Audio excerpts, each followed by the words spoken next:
Senin tuğan günüm koy feley. Nege şatır mınav şartımı toylamay. Toy görmesem toy görmeyek öteyin dostşaran gasıylı bulup geteyin. Toylanmasa detemin. Toy görmeyek sey görmeyek ötemin. Enim barda kolum barda boyumda. Olaşakka aytıp keteyim.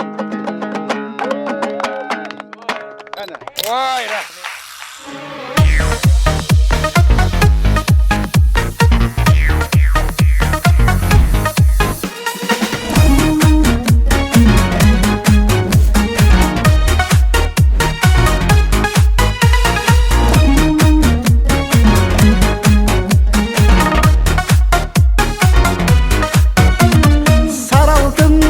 Yapıraktın yüzünü yapkan algızıl Alma gördüm күзгі бақтан аюгай Kızara yalğanday jasırınım degендей Өзіп алсын meni tapkan аюгай Sensin сәулем даригай Oy şerkin kızıl alma şekerim alma büyürse Oy şerkin kızıl alma demir alday büyürse Kapı kalma аюгай Күзгі бақтың сәнісің жүрегімнің 20 сәуір бұрынғы апрель енді қазір қазақша сәуір 2022 жыл.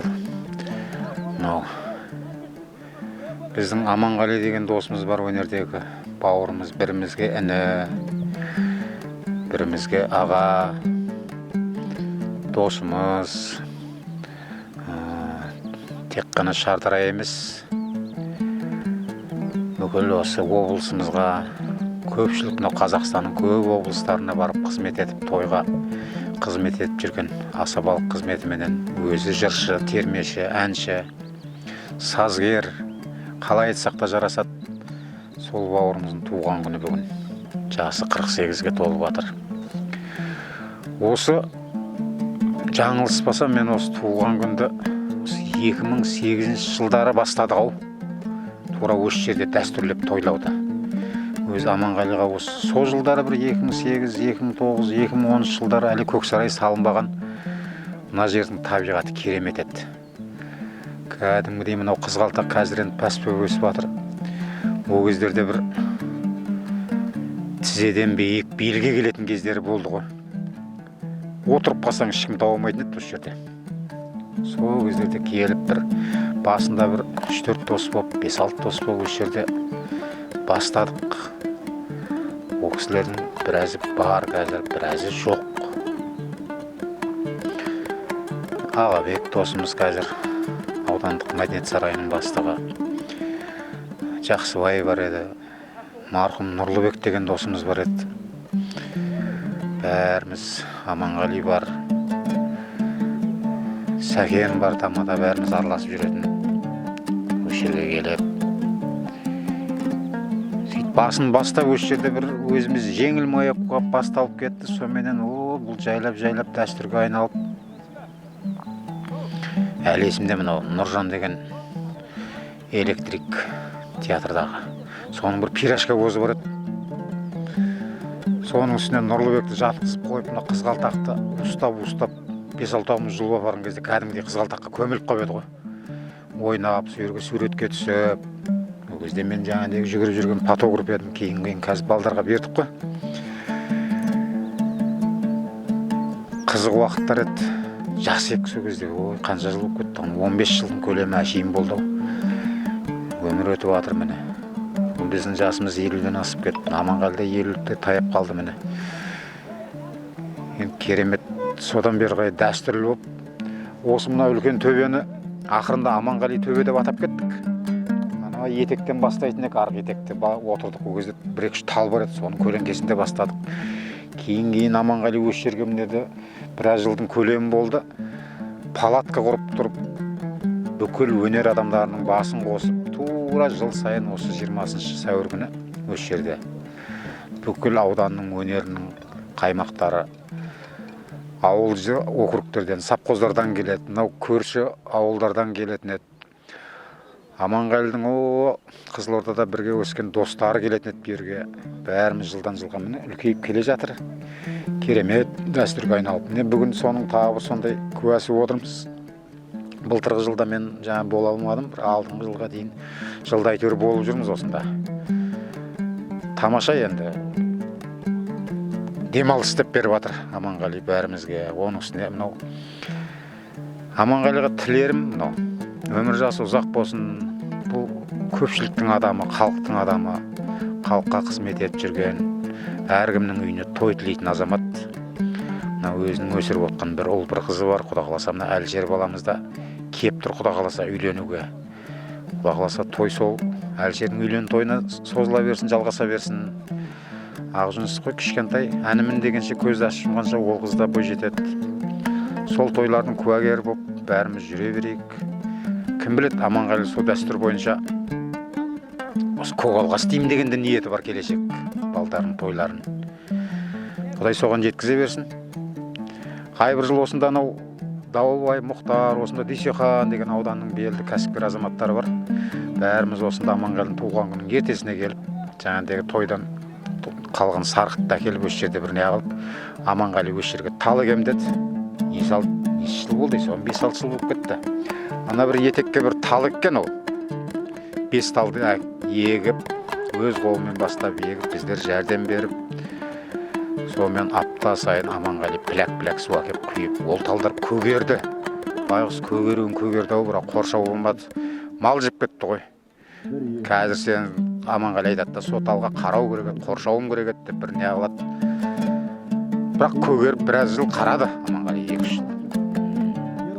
Құда қаласа келешегі кім біледі, осы жерді негіз аудан әкімшілігі кіріп Аманғалиға беру керек па, осы жерді Аманғали төбеде осы жерге ол бақ қылатын жайы бар негізі. Қолынан келеді бұл жігіт, іскер жігіт, ауданымыздың азаматы, өзіміз өте жақсы көреміз, ешкімнің көңілін қалдырған емес, бәріне бір адамға жоқ деп айтқан емес. Соның салдары шығар, жаңағыдегі Аманғали сыйлаған шығар, шақырсын шақырмасын аға, інім, бауырым деп Аманғали құттықтап келіп жатқан адам саны қазір аз болып жатқан жоқ. Біраз кісілер, мынау жаңағыдай мектеп директорлері, біраз кісілер келіп құттықтап жиналысымыз бар еді деп кетіп жатыр, кешке дейін қанша қонақ келер белгісіз. Мына елдің азаматы, құда қаласа Аманғали бауырымыздың отбасына тілерім жақсылық, қуаныш, той. Өз тойдың адамы, құда қаласа тойға жеткізсін. Міне керемет тойдың үстінде отырмыз.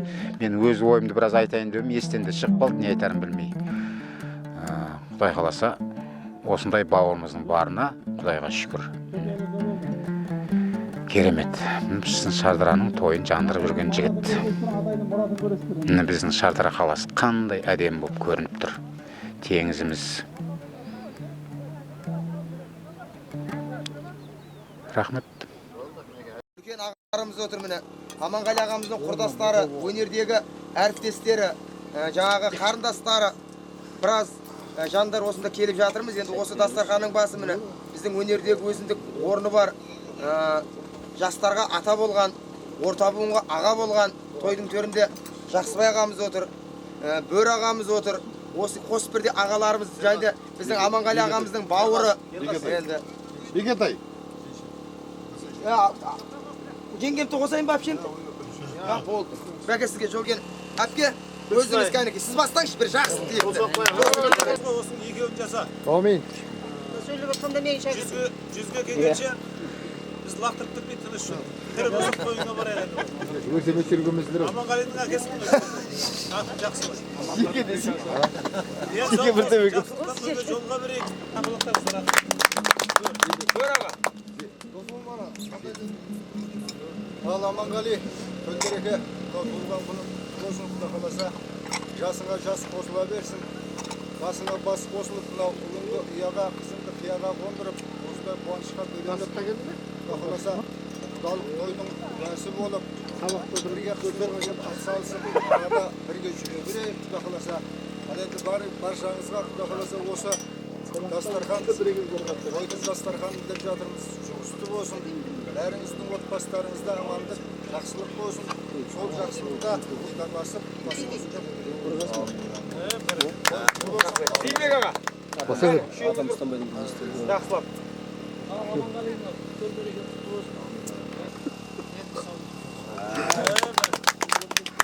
Апа кәні.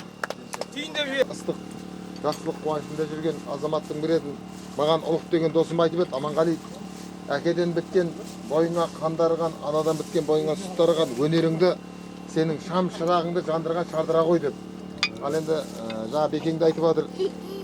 Кемінде Бекеңнің отының басында 20 шақты болмаса да бір 15 шақты тойдың куәсі болдық қой. Атаның батасын алдық Беке, рахмет аға деп. Міне алдыңыздан кесіп өткен жеріміз жоқ. Інім деп бір кішкене қуанышым ортақтасып келіп жатқаныңыз. Мынау Гүлсина жеңешемді айтайын деп отырғаным, мен шілік ұстасып, бата алысып, Керей еліне бір бала болған жерім бар. Міне содан бері менің отымның басында қандай жақсылығым, қуанышым болсам да, жаңа ағамды көріп отырсыздар, аузы берік болса да келіп, мына немересі менен жеңешем дастарханыма көп отыр. Сондықтан қазақта сөз бар, жезденің жақсылығы әкеде ақ, жеңгенің жақсылығы анада ақ дейді. Менің ақылшым шалыс кетсем бұратын, қатты кетсем алдыма тұратын, бәріне шыдайтын төзетін осы әйтеуір жеңешем менің. жеңгендер жіберіп едім ма? Ой, Адам қартайса ұрпағына сүйенеді деген. Ұрпағың көп болсын. Аманғали Құда қаласа.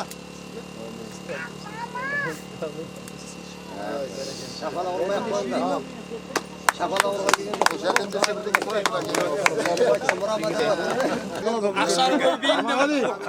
Аманғали, ақсақал болған баланың Ал! ақсақал болдым. Тойды қоян деп қойсаңшы. Жастарға береді тойды. Жастарға бер. Алда құдайын деп тұрғай Жастарға береді тойды. Жастарға береді тойды. Қамжан. Тағы бір жас қосып, айтылып жатыр Аманғали төбе деп. Бұлай өтіп жатқанда шынымен бұл төбе өзімізге ыстық көрінеді. Сәл енді төбеге енді шығыпсың енді. Азында звондасам, жаңбыр жауып тұр ғой, не болады Аманғали жанау десем, неғып женше тас жаумайды, мен айтқанынан қайтпайым дейді ғой. Сосын Құрекең айттым, ол айтқанынан қайтпай деген болып кетіп бара береді екенбіз. Міне жаңбыр емес, нұр жауып тұрған біраздан бері күтіп жүрген жаңбыр бүгін сенің туған күніңе жауып, біз оны нұр жауып деп есептейміз жаным. Өзің сондай міне Құдай пейіліңе берген жансың. Енді мен айтып жеткізе алмаймын. Жақсылықтарың жаңағы жұртқа жасаған барлығы мынау Алладан қайтсын. Бір кісіге де жаңағы еш жамандығы жоқ шығар деп ойлаймын мен. Денің сау болсын, жасыңа жас, бастарыңа бас қосыл, Құдай қаласа мынау Әлшер баламыз үйленіп, ұлан асыр той бола берсін. Саған зор денсаулық тілеймін. Мына жора жолдастарың міне жылдан жылға көбейіп, осы елге сіңгендігің, осы елге жақсылық жасағандығың міне көрініп тұр. Мына ораза айында, Рамазан айында, өте жақсы айында мына кісілердің басын қосып, қазір бірден берудің өзі әжептәуір қиынырақ болып тұрған заманда міне ақтүйенің қарны жарылып жатыр десек те болады. Дастарханың еш уақытта жиналмай осындай жора жолдастарың көп болып, денің сау болып, бала шағаң алдында Гүлшат екеуің әдемі болып жүре беріңдер. Барлық жақсылықты тілеймін отбасына. Сіздерге де ораза айында тұтқан оразаларыңыз қабыл болып, дендеріңіз сау болсын. Жақсылық тілеймін. Тек қана. Қайтар бар ма?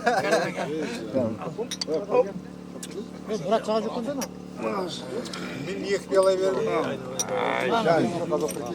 жеңшем тосын алайық, жеңшем тосына. Құралдың қатын алайық. Айта бер. Ассалаумағалейкум, Шардара өнерпаздары, қалдарыңыз қалай? Дендеріңіз сау ма, аман есенсіздер ма? Құдай қаласа көп келіп жатқан Аманғали аға, туған күніңіз құтты болсын, деніңіз сау болсын. Құдай қаласа ол қыздарымыздың қызығын көріңіз. Барша Сырдария өнерпаздары мынау наурыз айында ораз айында мүбәрәк болсын, Құдай қаласа. Қан оразаларымыз, ниеттеріміз қабыл болсын. Тойда жүргенде кішкентай тілек айта алмайатпыз ғой, тілекті білмеймін. Орыс болып кеткенсің сен. Болсын, баршаңызға денсаулық тілеймін, дендеріңіз сау болсын, аман болыңыздар. Қарағандыдан дұғай сәлем. Аман болыңыздар. Қатырмадың я, басынан айты. Давай.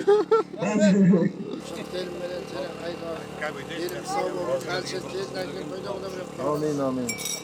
Жылда өшіп тойлай берейік. Құда қаласа, амин. Амин. Ой, рахмет. Айгүл әпке. Аманғали аға, бүгінгі 48 жасқа толған қуанышта мейлі туғаныңыз тынышбайлық денсаулық дейді ғой, деніңіз сау болсын. Ұзағы болсын. Мына Әлішер інім мен Абшылысының Құдай қаласа қызықшылығында себепкер болып жүре берейік. Гүлшат жеңшеммен Құдай қаласа жаңа Серғазы айтып отыр, бір жастық машинада бір жастықта терең қартая беріңіздер. Біз білеміз онымен қалай тұратынын деймін да, мен ағама адам жетпейді деп. Жылда осы жерде тойлаймыз, мінекей төбе ешқашан өзгермесін, жылда осындай көңіліміз көтеріп жүре берейік. Айгүл, Гүлшат қайтпаш, бүгін кешке Аманғали биге кірміз. Ауылға шыға ма? Ал, бақ берген аға.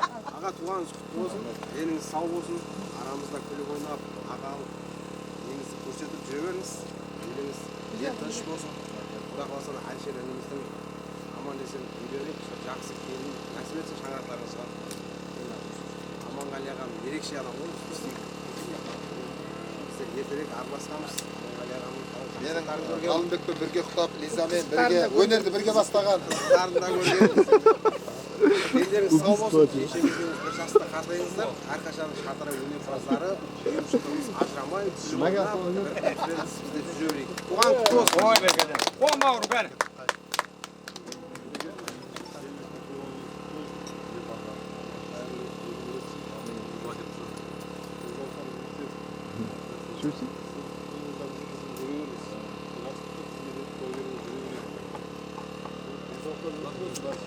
Ой, рахмет. Бұл енді Қуан деген бауырым, жеңше бір келін. Айгүл әпке, мен Қалмұрат ағам бір өлең айтады, сол шапалақ ұрып қойыңыздар кәнігі. Ал, тек кәні. Қызық, ал тағылай Елуде бәрін құрмасындар. Бұның бұлма қазір бәрің өлең айтасыңдар. Мен де айтам қазір.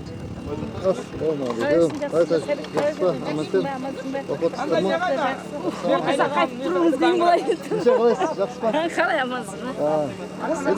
Камера екеумізді шықпат алып жүрейінші. Ойба! Жылда осында қызмет жасаймыз. Жылда сауырдың 20-сы күні. Бірінші болып, ба?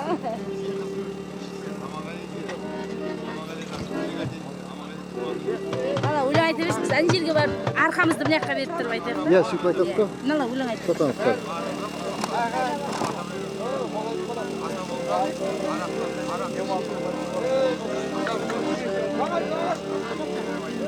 Жүріңіз. Жеңше.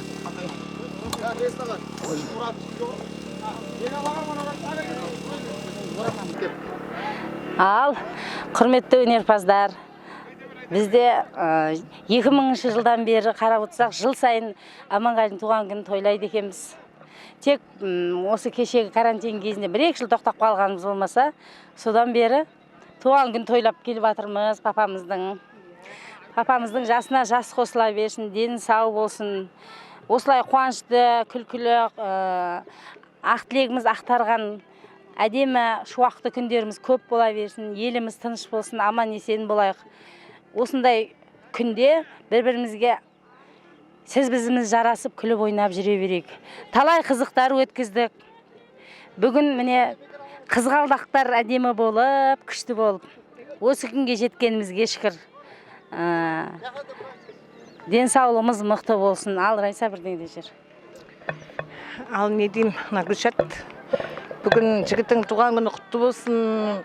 Бекетайдың бауыры ғой, өмір жасы ұзақ болсын. Мына 48 жасты 48 түрлі бақыт алып келсін, байлық алып келсін. Құдай қаласа келін алып, қыз ұзатып, немере сүйіп, солардың қызықтарына бөленіп жүре беріңдер.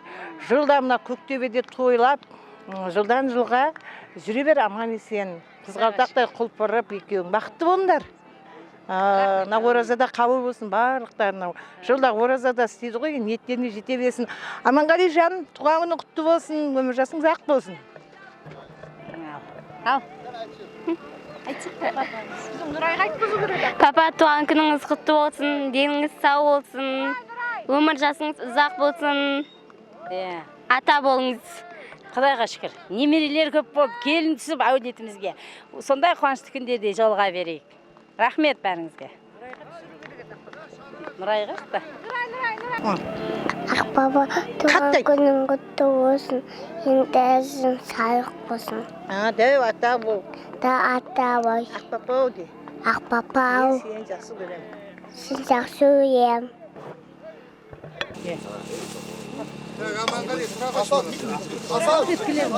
Айдар кәне? Айдар! Күйшеке Нұрғазы.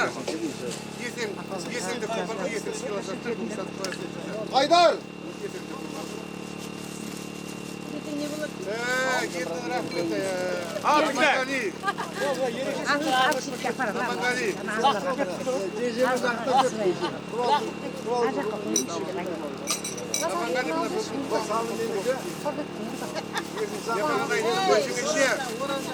Жеңеше, көтерілім келмейді ғой, керекті қорғамыз болсын дейміз. Елдің азаматы, әніміз, ақылшы, енді өлеңде дейтін әдетім бар ғой, видеоға жазып атсың бе? Жазып алдым. Көке жазып алдым. Шынға қарай шаршамай өрлегендер, ақылдар жайлы айтылды бөлелеңдер. Мен шардыралықпын деп мақтанып айтылмайды. Аманғалидың қырына кетпегендері керек екен. Сол жермен бағанағы жердің былай болды қазір. Мен ана жердің былай бұрылғанда, ана жердің бәрі шашқан кезде өткен агоротегі бар. Бәрі бір жерде бәрі бір жерде отырды. Бәрі подкордың бәрі бір жерде беріп отыр, бір жерде. Бүгінгі мына туған күні құтты болсын. Жасыңа жас қосылсын, басыңа бас қосылсын. Гүлшат, екеуің мамаң берген ақ жасықта екеуің басын бірге қартайсың жаңағы. Ашки төлемдес бірге қартайын. Құтты болсын деймін жаңағы. Аманғали. Аманғали. Аманға шын айтам. 1000 теңгесінен бензин құтты. Қайтпайсың қоям ол. Қызға да жазып қоям қайтып. Ұмыт күттіңдір атаңа. Тағы ұмыт кеткендер болса айтыңыз жалғастырайық. Тамадылардан кейін сөйлеуде қиын өзі. Айтпай қойса. Дикциясының өзі адамын алып тастайды ғой негізі. Біздер ғой бір жайда қатырып қойсаламыз жаңағы. Әбеге тола берсін туған күнің. Нұрғазы ыңғайла тамақ. Сен де біздің аяғымызды алып келе жатсың Құдай қаласа. Бір-біріміздің артымыздан қуалап бағалы нелер болып Мақсат. Мынау жылда осы жерде тойлап жатырмыз ғой. Осыны Аманғали төбенің ояғынан бастап аяғынан айтып. Қызғалдақ биыл жақсы, биылғы жыл жақсы жыл. Биылғы жыл сен жыл емес па? Иә. Барсар жыл. Жақсылыққа жете бер отбасында. Қаласа Әлшер баламыз үйленіп үлкен тойда өз жерге істесе қалай болады? Палатка құрып негізі. Әдемі екен, Әдемі болайын деп тұр. Кетажар үшек істейміз ау. Осы азаматтардың алтын басы аман болса. Мейлі оны уақытысында көре жатырмыз, бірақ сол жақсылыққа аман есен жете берейік. Жасыңа жас қосыла берсін Құдай қаласа. 100-ге жет. Сол кездерде де осы жерде тойлап жүре берейік, тірі барымыз әйтеуір. Жақсылық болсын, Гүлшат. Құдай қаласа, жігітің зор жігіт негізі. Екеуің бір жаста өсіріп атқан ұлың мен қызыңның қызығын көріп Құдай қаласа. Тамаша күн болып жақсы нұр жауған. Менде қыздан бар. Нұркен ағам асабалардың артынан, Мұрат ағам ағалардың атынан, енді Айдар ағам коллективтің атынан. Ал, әбеке, мынау жасыңызға жас қосыла берсін, Алланың берген өмірін жасай беріңіз мінеке. Гүлшат екеуіңнің шаңырақтарыңдар әрдайым жақсылық болсын, той болсын. Бұл өзі Шардара өңірінде өнерпаздардың ордасында өзінің ойып алған орны бар. Әбеке мінекей көптің елдің арасында жүрсін, көптің елдің батасына бөліне беріңіз әбеке. Әйтеу әулетіңізге, шаңырағыңызға әрдайым жақсылыққа, тойға келейік. Бүгінгі мінекей келіп отқан, деп келіп отқан ағаларға рахмет. Мінекей Аманғали ағамыз ақ дастарханына төріне шығып мінекей сый құрметке бөленіп жатсыздар. Барлықтарыңыздың шаңырақтарыңызға осындай той болсын. Туған күндеріңіз құтты болсын ағалар. Келесі жылыма тағы да болатын шығар деп жатырмын да. Ал, әбеке, той құтты болсын мінекей. Бізге Каспий болды қой. Алыңдар келіңіз.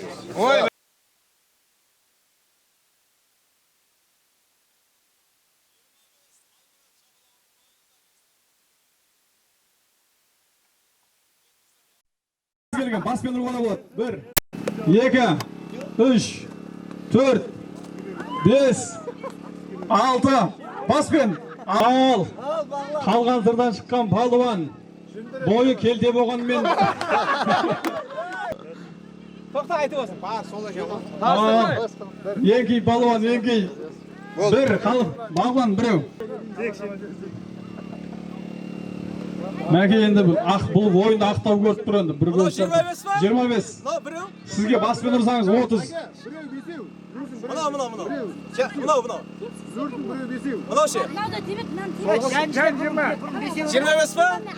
Асылжан қазір тебет. Сен мынадан кейін ойнайсың, әкең. Асылжан дауыс мына. 5. Ойбаш. 5. Көп шаппайды. Болады. Олама кеттік па? Жығылған неге қалай еді? Күреске тоймайды. Күреске тоймайды. Өнер алды қызыл тіл. Қызын таппай мақтанбақ. Кеттік Ерғазы. 1. Осы білдім ғой. Жарты тепсе болғанда ғой. 1, 2, 3, 4. Ерғазы 4. 5. Давай 3-ке дейін оған. 5. 6. Асыл сен тепсей. Bağlan, lürge. Bağlan, қай çıkış мақыл. 1, 2, 7. 12. 12. Сәке соңында баспенді жүресің. Үшеу болып саналасы. Там қыткыз ба? 5. Алты отырып сетті қойсаңшы. Олжас. 1, 2, 3, 8.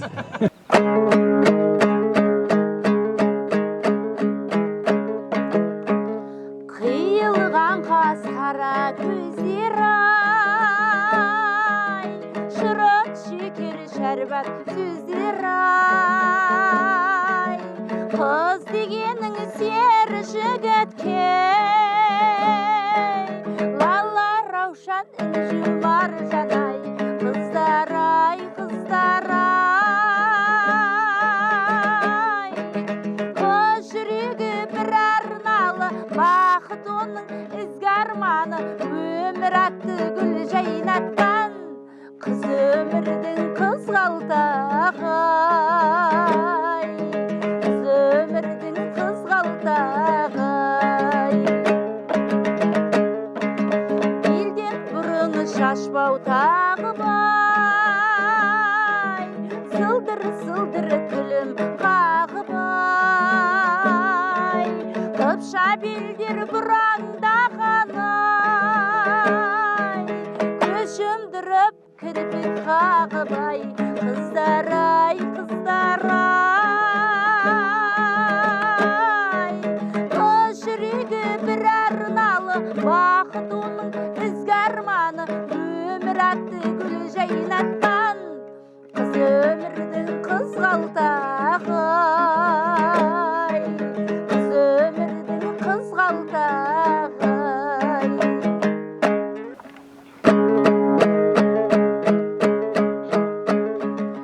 Ұнағансың,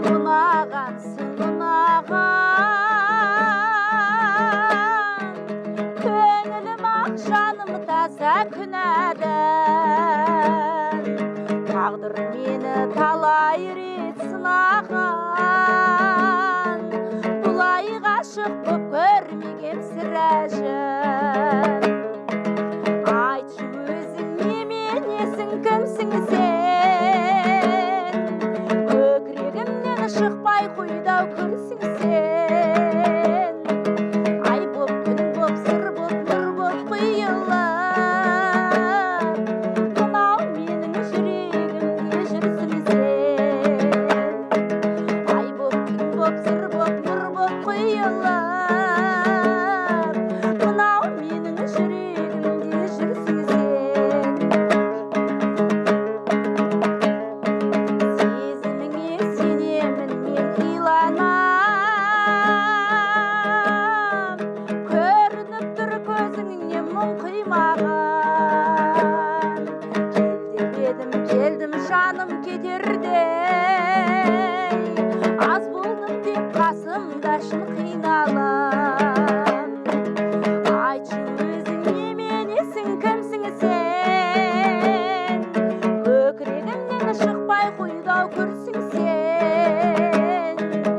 Темповой дейсің ма?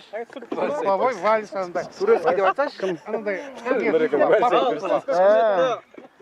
Вальс билемекші ғой. Қонақтар бүгін арғы жағы Қызылорданың сырынан, бергі жағы Шардарамыздың сырынан өріс алған, сол сырдан қырға жалғауын тапқан осындай Қызғалтақтың бүгін бір керемет кештің куәсі болып жатқан осы Шардара ауданының, осы оңтүстік өңірінің үздік асабасы ауданымыздың құрметті азаматы, елдің елеусіз Аманғали ағамыздың туған күні құтты болсын деп арнайы бір шапалақ ұрып қойыңыздар. Енді осы туған күнде белгілі ақын, талай асабалардың ұстазы Қанат ағамыз жырын арнап жатыр. Осы Қанат ағамыздың Аманғали бауырына арнаған өлең шумағын бір оқып жіберейік. Бұл енді 2020 өзінікі жартысы менікі 2020 жылы шыққан. Аманғали бауырым, талғамы биік тәуірім, құттықтап туған күніңмен қаумалап жатыр қауымың. Өзіңе халқың тілеулес, алыста жақын ауылың, дос жараныңа белгілі азаматтығың арының, алқалы топтың алдында асабалықпен танылдың, қайсы бір істің келелі жанынан әркез табылдың. Ақжарма тілек арнайын жырымның арнап жалынын, өзіңде кенде емессің өнерде бөлек қарымың, өркендей берсін тілбағың саралап сөздің сарынын, үмітіңді ақтап ұл-қызың еселей берсін салымың, жаныңда болсын жан-жарың Гүлшаттай асыл ханымың, қабыл болсын тілегі көпшілік қауым бәрінің, досыңның осы айтары әлеуетті бол әлімім деген екен ғой. Енді келесі өлең өзім өлеңім осы Аманғали мен Гүлшатқа. Ақынның шәкірті. Ақынның шәкірті. Айтсаңыз айтшы, біраз нәрсе айтсаңшы. Бір-екі сөзі қанаттан ұрлаған. Жарасымды жұп Аманғали мен Гүлшатқа. Жарасып тұр секілденіп қос шынар, жүректері бірге соққан дос сыңар. Жұптарыңа сын айтса да кейбіреу, жарасымға таласы да жоқ шығар. Жанұяның жарастығы сән үлгің, жас отауға жаңа құрған тәлім бұл. Жазылмасын жұптарың ештеп тілеп, жүрек жарды жазайыншы жалын жыр. Жомарт көңілің дос жаранға белгілі, жүрегің ақ, пейіліңнің кеңдігі. Жолың қуған серілердің кешегі, жалғассың, білер деймін ел мұны. Жаны жайсаң, жарыңның да жайдары, жымиғанда жадырайды аймағы. Жаратқанның өзі қолдап жарылғап, жанұяның бұзылмасын қаймаға. Мына өлеңді қанаттан ұрлап алдың қай күні болып тұр? Әбекең бір ауыз. Мұрат аға, сізден де бір өлең. Шапанды кейіп. Шаншарский шапанды кейіп. Осылайша қырда сауық сайран құрғасын, Аманғалидың Гүлшаты еш тынбасын, Нұреке әшкеге абай болшы, осы жыл әшке сынбасын. Бұнаған бауыр басырсам шеше алмай қалам бір әне. Ассалаумағалейкум, қайырлы күн. Өнерлі қауым бүгінгі Аманғали Ниязов еліміздің мақтанышы, абыройлы асаба бала күннен жанына домбырасын серік етіп, әрбір әдем тілектермен еліміздің жүрегінің орнына ала білген, кішіге ақылшы аға болған, үлкендерге ізетін білген, құрметті іні бола білген, Шағалалы Шардараның мақтанышы Аманғали ағамыздың туылған күні құтты болсын. Көктөбеге жинап бүгін думандыны, Қызғалтағын Шардараның жиған күні, ендеше баршаңызға құтты болсын Аманғали Ниязовтың туған күні. Аға, жүзге жете беріңіз. Жүзге жете беріңіз. Кейінгелер бірін-бірі қайталайды, қалай бүгін шабыт кеп шайқамайды. Сендер ақын қанат дейсіңдер, оның мен алдында 4 қатар сөздің бір қатарында айта алмайды. Сол ма? Шапан менікі ме? Отыр, ұстаздың қасына отыр. Жарсамыз. Шапан менікі ме? Сізге шапан. Болды. Қанеке, дайындайын, жарсамыз. Айтыңыз арғырып. Арғырып айтты? Бітті ма? Бітті. Бірақ жұмақ па бияқты, ал кеттік. Ай, көңіл шіркін толмас па толады ғой. Кейде көңіл бір тасып солады ғой. Мұратжан, осы кезде тасып кеттің. Қанаттың алдында көтіңе қарасаң болады ғой.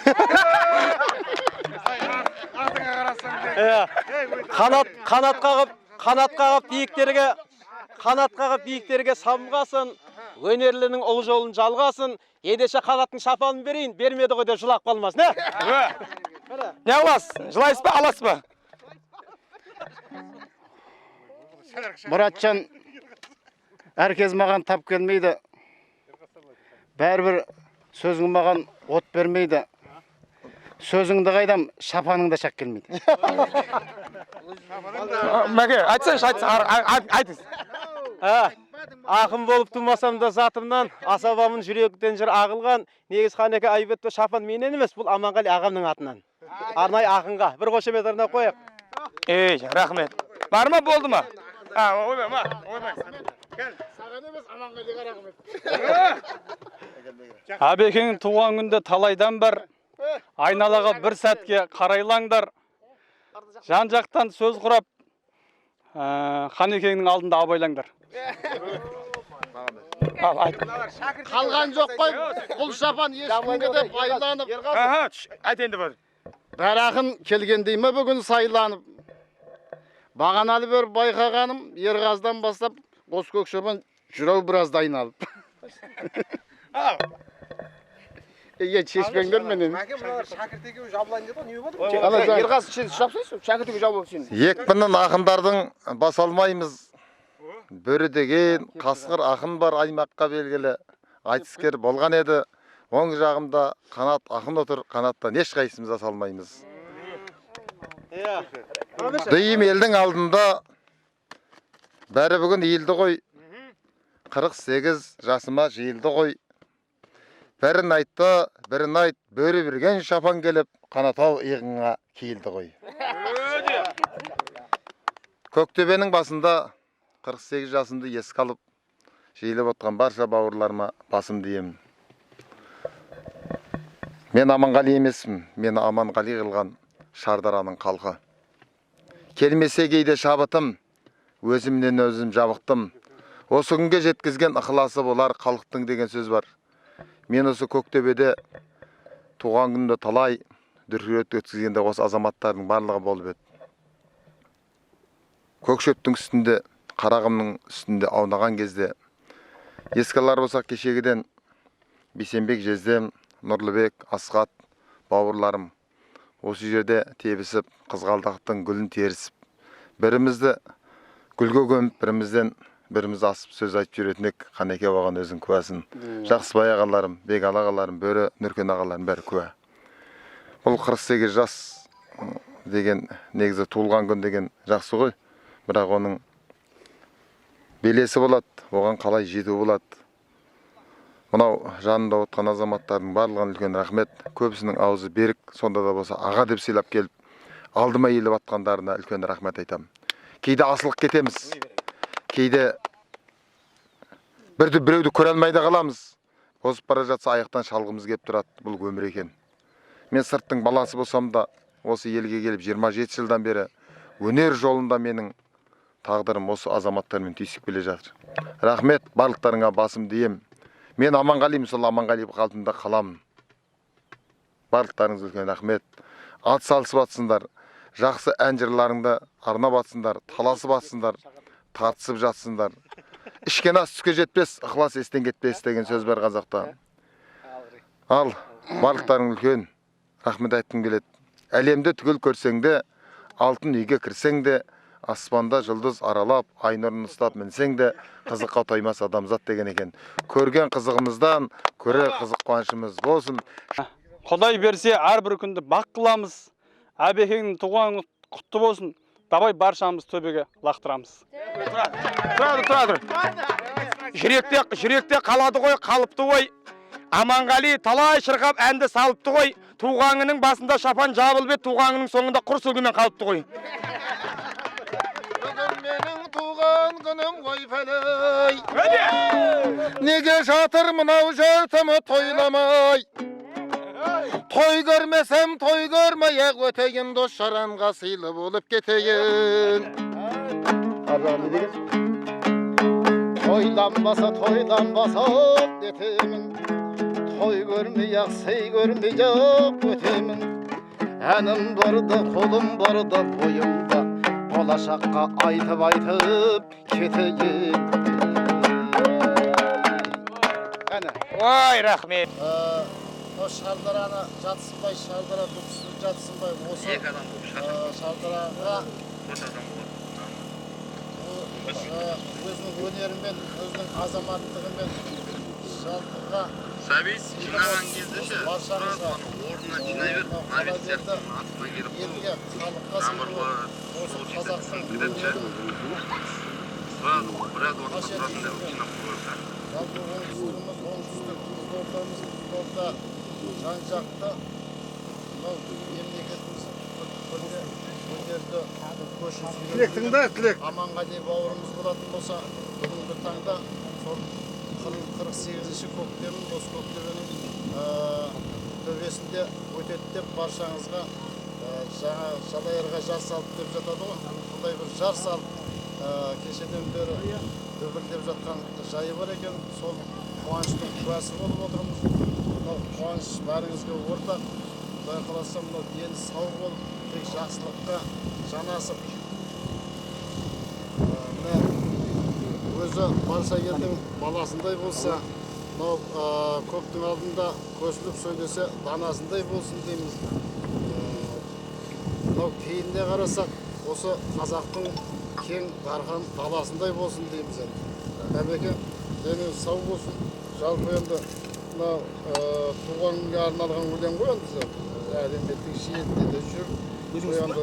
Жаңа жалпы осы Досымға қатысы жоқ десекші. Досымғанның да авторлығы бар ау, бірақ. Соныкі көбірек ау, соның ішінде. Көтшек соныкі ғой. Жоқ па десем, түсіріп.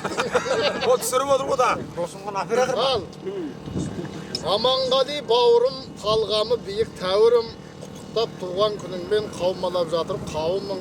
Өзіңе қалқың, тілеулес, алыста жақын ауылың. Дос жараныңа белгілі азаматтығың арының, алқалы топтың алдында асабалықпен танылдың. Қайсы бір істің келелі жанынан әркез табылдың, ақ-жарма тілек арнайын жырымның арнап жалының. Өзіңде кенде емессің, өнерде бөлек қарымың, өркендей берсін тіл бағың саралап сөздің сарының. Үмітіңді ақтап ұлғызың, еселей берсін салымың, жаныңда болсын жан-жарың, Гүлшаттай асыл ханымың.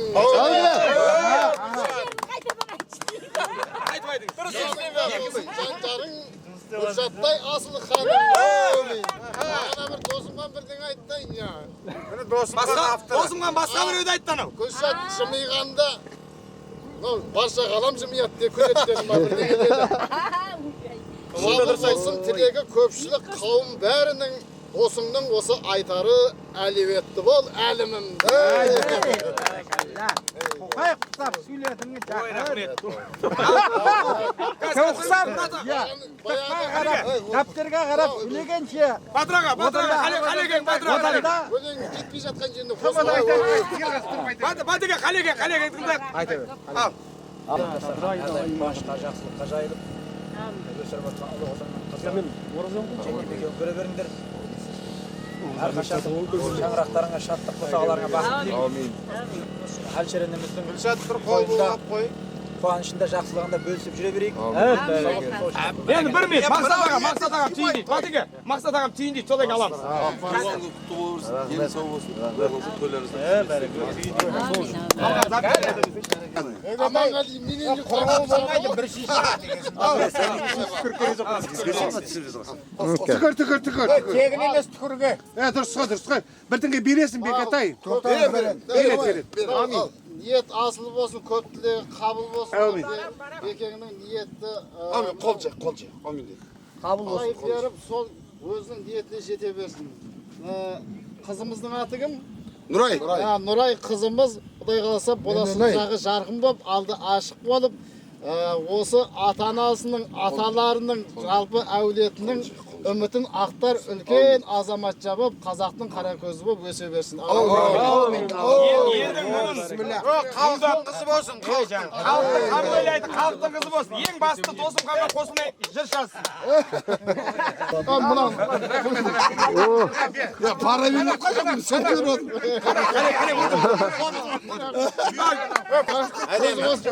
Аманғали осындай ақ бермейміз, шығарып алдым ғой. Қанеке, екі өлең оқысаң, үш адам келеді түкіртуге. Тілек айтпағанда тілек айт. Біреге. Бегетай, сен атын қуатсың. Әке, Қызылшабектің авторы деп айтамыз.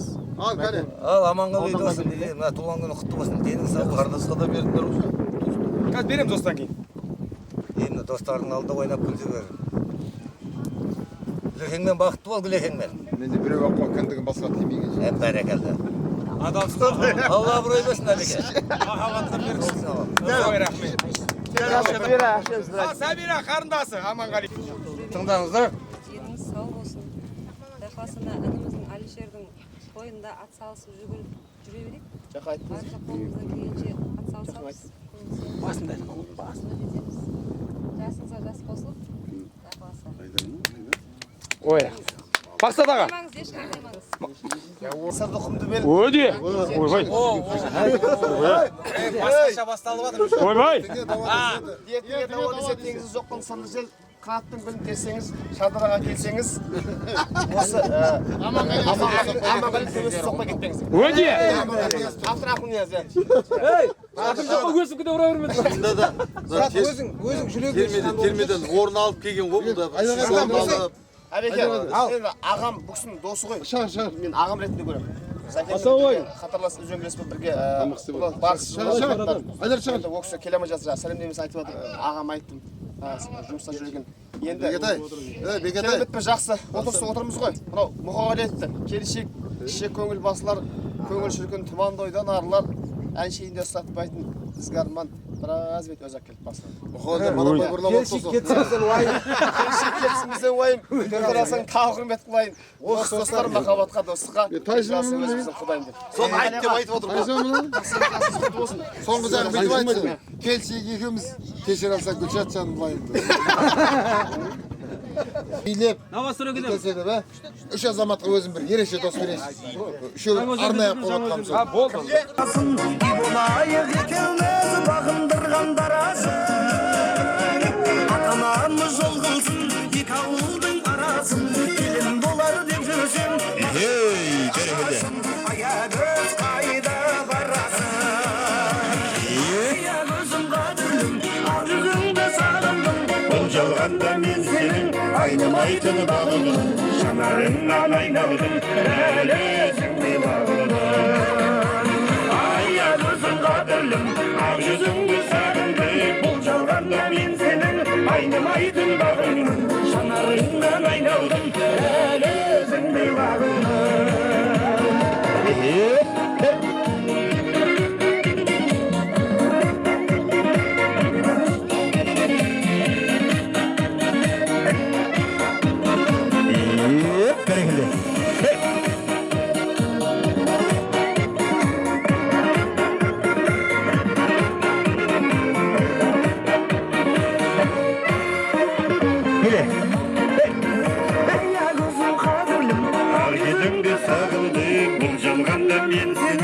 Айнымайтын бағымын, жанарыңнан айналдым, әлі өзіңді бағындым.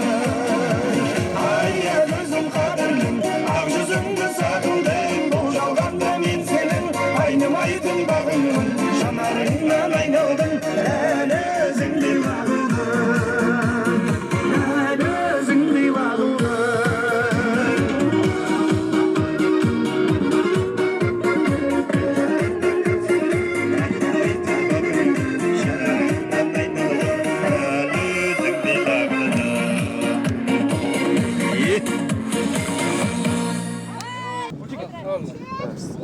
Бәрі өзім жерде ішім сынамайды, мынау.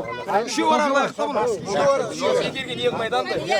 Енді мен үшеу ара. Үшеу аралайық, тоқта. Біреу қой. Тоқта. Бастап айтады, өзінің мінекей жан жарына, Құдай қосқан қосағына әдемілеп тілегін айтып туғаныңмен құттықтап алсын. Содан кейін артынан аман.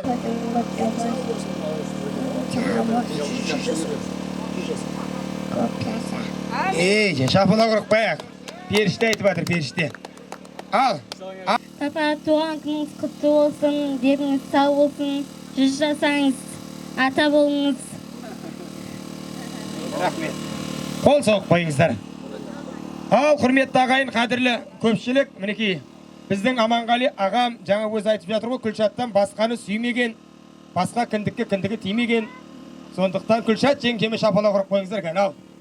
Аймен күннен жаралған, Аманғалидан нәр алған, қызғалдақ гүлдей жайқалған, көктегі жарық жұлдыздай, шың басындағы шынардай, дәстүрмен салтын сыйлаған, иіліп тұрған ибадан, ақ жүзі қардай, тілегі балдай, шәйге бал қоспай құймаған, Қызылордадан келген қонақ қайтуға қимаған, мақпалдай жұмсақ, ақ қардай аппақ, Аманғалидың Гүлшатына шапалақ деген екен.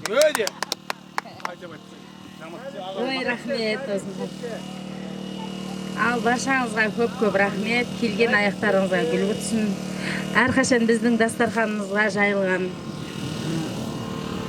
қонақ болып келетін күндеріңіз көп болсын. Осындай жақсы күндерде ақ тілектеріңізді ақтарып, біздің қуаныштарымызды бөлісіп келетін күндеріңіз көп болсын. Рахмет баршаңызға. Дастарханымыз нанға толы болсын, еліміз тыныш болсын, ең бақыттысы. Ал Аманғали, туған күнің құтты болсын. Денің сау болсын, ең бастысы. Өмірде екеуміз бірге өткен күндеріміз одан да көп болып, бірге отбасымызда жақсы қуанышты күндер көп бола берсін. Ұл қызымыздың қызығын көріп, немере шөбере сүюге Алла нәсіп етсін. Мынау тілектеріңіз қабыл болсын. Осындай әрқайсыңыздың отбасыңызда қуаныш, той, думан көп болсын. Періштен құлағына шалынсын тілектеріңіз. Рахмет бәріңізге. Горка! Горкаға ерте отыратсың. Ал, енді ары қарата бүгінгі туған несі. Біздің Аманғали нағашыма жақсы бір тілекті айтамыз. Ал енді кішкентай жыр шумағын досым ғана айтып береді бе? Енді ағаң мақтай алмадың ба? Ал, жомарттығы жүрегінен, мырзалығы жүзінен жарқыраған, ынтымағы ықыласпен сыған, базары бірлікпенен бұрқыраған, тектісіне текті, мықтысына мықты, бүгінгі тойдың иесі, қалың елдің берекесі киесі, баршамызға ақтастырған жайып, кеңдікті, елдікті, бірлікті, туысқандықты тұмар етіп, достарға дастарханда жомарттықты, пейілде ғажаптықты біліп жатқан, ер мінезді, ер жүректі, жақсылардың жұрнағы, ақылдың көзі. Аманғалиге бір шапалақ. Рахмет бауырым. Айналайын Гүлшатым. Шалыспассам ұрсатым.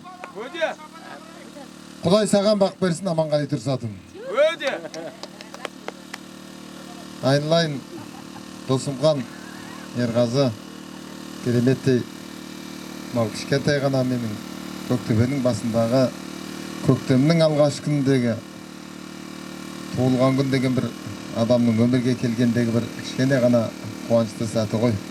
Ардақты ағалар, бауырлар, сол бір сәтін дейлеп келгендеріңізге маңда бір рахмет басым дейіп, рахметімді айтам отын басынан. Менің осында ағаларым, жеңгелерім, өнердегі сырлас, сыйлас достарым отыр. Бұл дастархан жайып, ішіп, жегенде тұрған емес, кішкене бір көңілді көтерейік деген ниетпенен көкке шыққан кішкене отынның басында бір қуанышым еді. Соны қабыл алғандарыңызға үлкен рахмет айтам. Соны өнердің көшін бастап келген, мына өнерпаздардың атындағы үлкен қара нары болған Әбдіғаппар ағамның өзі келмесе де Нүркен ағам, Жақсыбай әкем, Бегалы ағам, үлкен азаматтар келіп отыр. Соның ішінде Құрал ағам, Көстай жеңгеме, орны бөлік отының басына үлкен рахмет айтқым келіп отыр. Әркімнің өзі өмірде сыйласатын, сырласатын азаматтары болады. Мына уақыт деген өте қиын. алтын уақыт қой. Мына уақытты бөліп келіп, дәм татып, асымнан, дастарханымнан, қуанышымнан, кішкене бір 48 жастың белесінде ойнап күліп отқандарыңызға барлықтарыңызға үлкен рахмет айтқым келіп отыр. Бірақ іште қазан қайнап жатыр. Әттең тіл сайраған менен жүректегі нәрсені сыртқа қарай ештеңе жеткізбей жатыр. Барлықтарыңызға үлкен Алланың разылығын тілеймін. Ауыз бекітіп келіп, ауыздар берік болса да, қуанышыма ортақ болып атсалысып жатқан мынау Бақберген бауырым бастаған. Рахмет, Алла разы болсын. Бақбергеннің маған бұл өмірде өнердегі орны бөлек. Менің Қалымбек пен Лиза менен қара нанды бір жеп, қара суды бір кешкен азамат. Бақбергенді айтсақ, біздің папа мамаларымыз бірінші осыны сұрайды. Бақберген айналайын рахмет. Ниетің қабыл болсын, мұратың асыл болсын. Орның бөлек азаматсың, мен үшін жүрегімнің төріндегі. Ағаң саған не демейді, ағалығымен айтады. Соның барлығын кешіресің, жұтасың соның арзанымен. Рахмет бой көтеріп отқаныңа. Менің Сәбит інім бәрінің орны бөлек. Осында міне үлкен азаматтар отыр. Бір ағаларым шетінен айтып жүрсек, бәрінің әрбір азаматтығы атан жүрекке, атан түйелі жүк болатын азаматтар барлығы. Бір ағам отыр. Мына жақта міне Мақсат менің бауырым отыр. Өнердің көшінде бірге келе жатқан. Бауыр деген бір бөлек. Осы өңірге келгенде екеуміз ұрысып табысып, қазір адам баласы ажыратамайды. Құдай ажыратпаса, Бекетайым отыр, Райсам отыр. Міне осыны Аманғали баста біз қоштаймыз деп жүретін, Хасанда жанына жала болып жүретін. Менің күйеу балам міне Олжасым отыр. Олжалы болсын отың басы, берекелі болсын айналайын. Бәрінің орны бөлек. Нұрғазым бар, жаныма жылау болған Қалмұратым бар, Серігім бар, Нұрболатым бар. Менің өнерде тағдырын түйіскен Мұрат ағам отыр. Бар шаруасын жиып, Аманғали сенің қасында боламын, қуанышты бөліссең көбейеді деген. Жаңада Сәбира қарындастарым, міне жанында тұрған азаматтар бар. Менің мына Ерғазы жиенім, досым Қан бауырым, менің жұмыстың барын жиып, әбеке болды. Мотор десең мотор, жүрек десең жүрек деп отқан, батыр ұжымның атынан келіп отқан. Барлықтарыңа үлкен рахмет айтам. Көктөбенің басында тек тойда жолығайық. Мынау 300-дің баласы баяғыда ақылдас бас қосқан кезде Көктөбенің басында күнде жиын той болса, сол жиын тойда Әйтеке бидің сыңғырлаған дауыс шығып жатады деген екен. Сол Көктөбе мен ұруға жүзге бөлінбейтін білесіздер. Көктөбе Аманғалидің төбесі. Аманғали деген тал береді, тал кесіліп қалды. Осы төбеге келіп, ойнап, аунап, қонап жүрейік. Барлық күндеріміз бірге өтсін, жақсылық күндеріміз бірге өтсін. Мына Гүлшат шымшиямай жатыр, қой деп жатыр маған. Жаным, мен сені жақсы көремін. Кіндігім таза. Ла илляхи Мұхаммед Расулаллах. Құбылақ аяқта. Құбылақ қарап айтайын. Ла илляхи илlallah Мұхаммед Расулаллах. Ар жағын айтпай қойды. Рахмет, кешегі камазистердің үздігі, машина айдаудың үздігі, бүгінгі таңда асабалардың үздігі. Кешегі бишешендердің, жыраулардың жұрнағы, Әйтеке бидің ұрпағы, Астанада Тасмағамбет Иманғали, Шардарада Нияз Аманғали. Ол Москва ауысып кеткеннен кейін амал жоқ, қойдық оның бәрін. Мен мынау әкемнің аты Жақсыбай. Осы әкемнің көз тірі, бірақ кішкене көзіменен денсаулығы болмағаннан кейін Жақсыбай мен Бегалыны бірге отырып қасына әңгіме тапқан кезде Жақсыбайға бір айтқан сөзі бар еді. Мен ауылдағы әкесі болсам, сен осы ауылдағы әкесі бол. Мынау ауылдан кеткен тентек бала еді, бірі қорған болды. Мына Жақсыбай әкем отыр. Сол әкемменен шешеме шай беріп, бірінші үйіне төр көрсеткен Нұркен ағам отыр. Енді туғанның жөні бір бөлек, туыстықтың жөні бір бөлек. Мен Керей еліне бір бала болғаным бар. Менің құралаған бағана аузы берік болса келіп, қуанышты бөлісіп кетті. Мен осындай азаматтарменен осы өңірде сыйласып жатырмын. Ынтымағымыз бір болсын. Әлемді түгел көрсең де, алтын үйге кірсең де, аспанда жұлдыз аралап, ай нұрын ұстап мінсең де, қызыққа тоймас адамзат деген екен. Көрген қызықтарыңыздан көрер қызық қуаныштарыңыз мол болсын. Еліміз аман, жұртымыз тыныш болсын. Қазақ елінің даласы жаусыз, іші даусыз болсын. Рахмет бауырлар сіздерге. Басында Аманғали мен Күлшат. Бақытты бол дейсің бе қандай тілек, бақыт құсы басыңа қонбайды кеп, жүрегіңнің сыртына жазып қойшы, бөгде адам кіруге болмайды деп. Қыз жүрегі сезімге толып тұрар, махаббатын тәңірі жолықтырар. Сен менің оң жақтағы жүрегімсің, жүрегіммен жарысып соғып тұрар. Қыз жүрегі сезімге толып тұрар, махаббатын тәңірі жолықтырар. Сен менің оң жақтағы жүрегімсің, жүрегіммен жарысып соғып тұрар.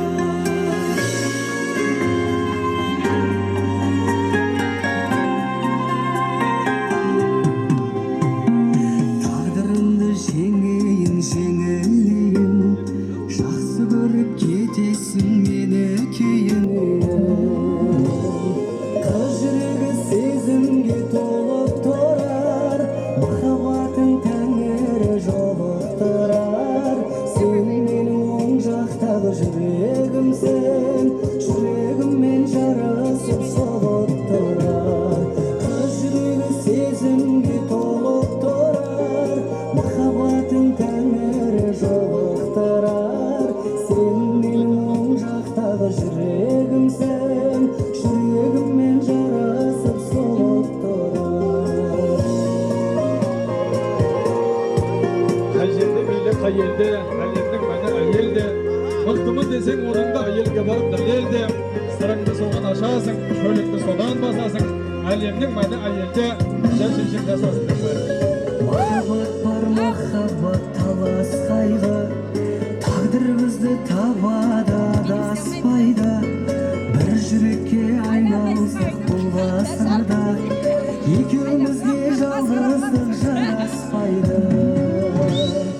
Қыз жүрегі сезімге толып тұрар, махаббатын тәңірі жолықтырар. Сен менің оң жақтағы жүрегімсің, жүрегіммен жарысып соғып тұрар. Қыз жүрегі сезімге толып тұрар, махаббатын тәңірі жолықтырар. Сен менің оң жақтағы жүрегімсің, жүрегіммен жарысып соғып тұрар. Сен менің оң жақтағы жүрегімсің, жүрегіммен жарысып соғып тұрар.